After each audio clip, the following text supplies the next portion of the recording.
Matthieu 8, 33. Ceux qui le faisaient paître s'enfuirent et allèrent dans la ville raconter tout ce qui s'était passé et ce qui était arrivé au démoniaque.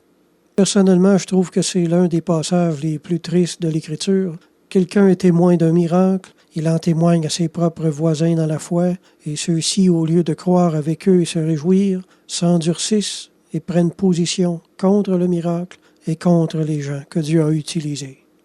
Dans cette contrée-là, les gens n'avaient jamais vu de miracle, puis ils voulaient que les choses restent comme ça, comprenez-vous? C'est pas triste, ça? C'est ça que je trouve triste.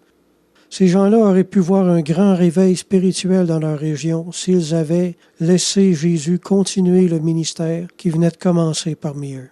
Mais apparemment, ils aimaient mieux leurs cochons puis leurs vieux démons. Vous allez remarquer que ceux qui s'opposent le plus radicalement contre un réveil spirituel dans les églises sont pas les incroyants, mais les vieux chrétiens refroidis, dont la vie n'est pas en règle quelque part avec le Seigneur depuis longtemps. Mais quand j'étais jeune, dans le Seigneur, moi je pensais que tous les chrétiens espéraient voir un réveil spirituel dans leur église et leur région. Mon Dieu, que j'étais naïf. Il n'était pas tard avant que je me rende compte que, si on veut vraiment être honnête, là, un réveil spirituel, c'est souvent la dernière chose que beaucoup de pasteurs et de membres d'église veulent avoir. Il n'y a rien qui fait plus peur qu'un réveil dans l'église. Savez-vous pourquoi? Et parce que quand il y a un réveil, là, c'est l'Esprit de Dieu qui prend la relève. Puis on perd le contrôle des choses et des gens. C'est ce qui fait le plus peur. On dirait qu'on sait instinctivement que s'il y a un réveil et que Dieu prend le contrôle de l'Assemblée, il y a beaucoup de chances pour que le Seigneur laboure l'Église dans le sens contraire qu'on l'a déjà labouré depuis des années, ici et là.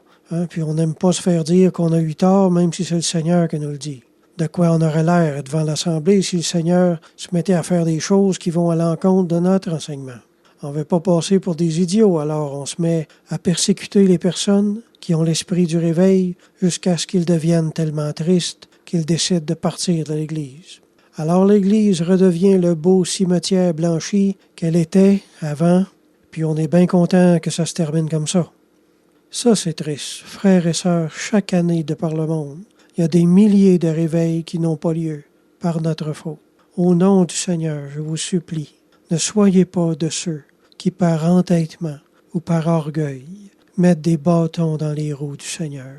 En empêchant un réveil, on empêche l'embellissement de l'Église. On retarde la préparation de l'épouse et on repousse ainsi l'échéance du retour du Seigneur. Savez-vous pourquoi il n'y a pas de date de donnée dans la Bible pour le retour du Seigneur? C'est parce qu'il n'y en a pas. Le Seigneur ne va pas épouser n'importe quelle Église. Le Seigneur va revenir seulement pour une épouse spirituelle qui va être aussi belle que lui. Amen.